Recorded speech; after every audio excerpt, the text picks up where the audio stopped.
आदरणीय मदन कौशिक जी का, आदरणीय हीरत सिंह बिष्ट जी का, सीपी सिंह जी का मैं अपने हृदय से स्वागत करता हूं, अभिनंदन करता हूं।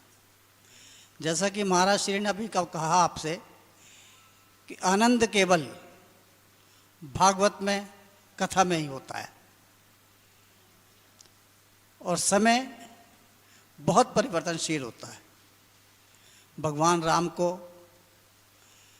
जिस समय, जिस दिन राज्य तिलक होना था, ठीक उसी मध्य रात्रि उन्हें वनवास की आज्ञा दे दी गई। वनवास की आज्ञा स्वयं उनके पिता ने दी, लेकिन प्रभु के चेहरे पर कोई शिकन नहीं थी, किसी प्रकार का अफसोस नहीं था, बल्कि पिता की आज्ञा पाकर वो अति प्रसन्न हुए। अब वो अपनी माता से मिलने के लिए माता कौशल्या के द्वार पर जा, कि कभी माता की आंखों में आंसू ना आ जाए। उस बेटे को जिसकी वजह से उसकी माता की आंखों में आंसू आ जाए, जैसा कि आज का युग है।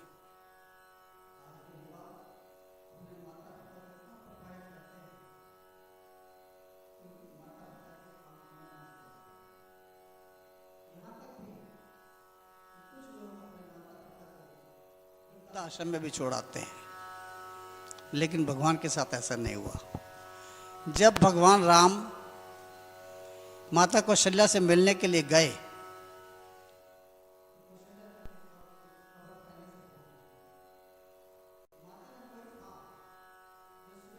रखा हुआ था, वही उठा करते उसी से प्रभु का अभिषेक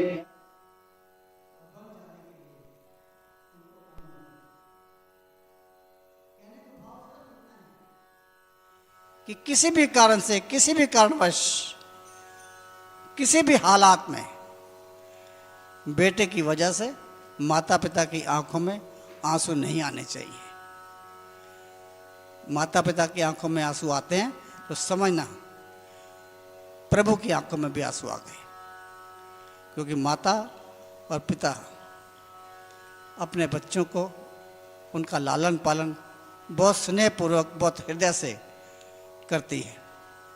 जब उसके बदले में उसको वो फल मिलता है तो शायद उसकी आंखों से आंसू निकल आते हैं।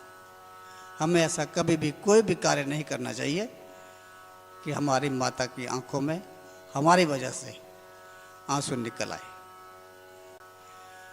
गरीब से गरीब, अमीर से अमीर कोई भी व्यक्ति हो,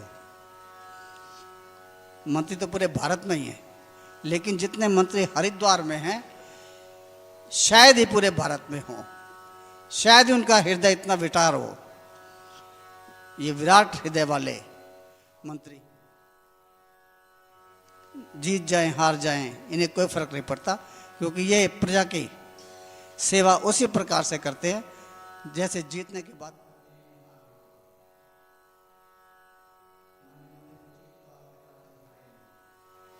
और मैं आगे से भी आशा करता हूं कि बहुत जल्द और आगे बढ़ेंगे प्रभु की इच्छा के अनुसार। मेरा इनसे बहुत ज़्यादा स्नेह है। महाराज से भी मेरी मुलाकात 1 वर्ष पहले ही हुई थी, लेकिन 1 वर्ष में इतना स्नेह हो गया कि शायद हम दोनों बिना नमस्कार के प्रतिदिन नहीं गुजार पाते हैं। ये भी महाराज श्री का हमारा मिलना प्रभु पर निश्चित करता है।